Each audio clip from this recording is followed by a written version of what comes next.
I'm Rennie from the People's Daily. I'm here in Boao on Hainan Island at the site of the Boao Forum Annual Conference 2025. This year, business leaders and scholars from around the world are discussing this year's theme, Asia in the Changing World Toward a Shared Future. At the forum, speakers discussed global trade, new energy, AI development, digital capacity building, and healthcare.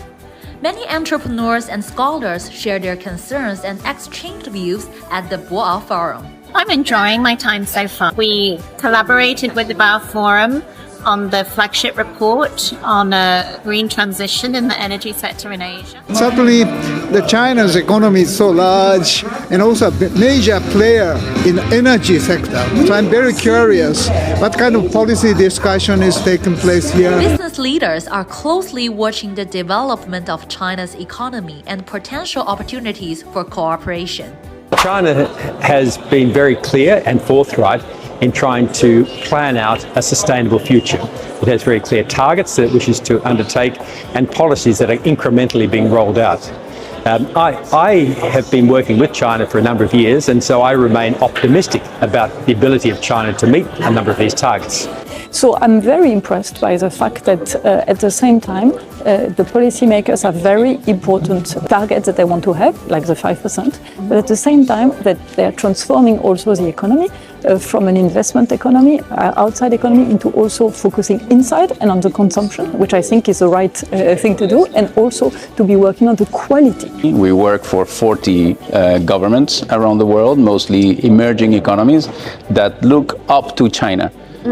Knowing about how China has basically become the #1 economy in the world, but also how policies can be targeted to specific regions like Hainan. Topics that are of utmost interest for us, and not only to learn, but also to replicate or probably, engage with our clients. In addition, China's innovation-driven development model has also drawn global attention.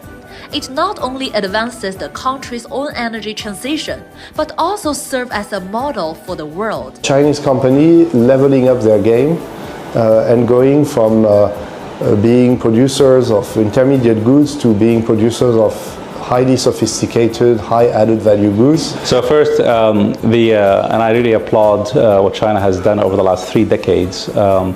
I remember one of my very first visits, actually in 2000, was to an automotive car maker in Guangzhou.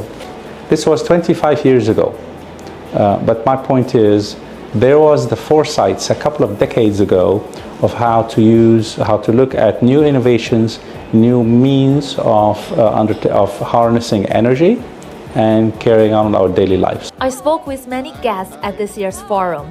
When I asked them for their keywords to describe China's economy over the next 5 years, I received a wealth of insightful responses. Okay, so number 1 would be sustainability.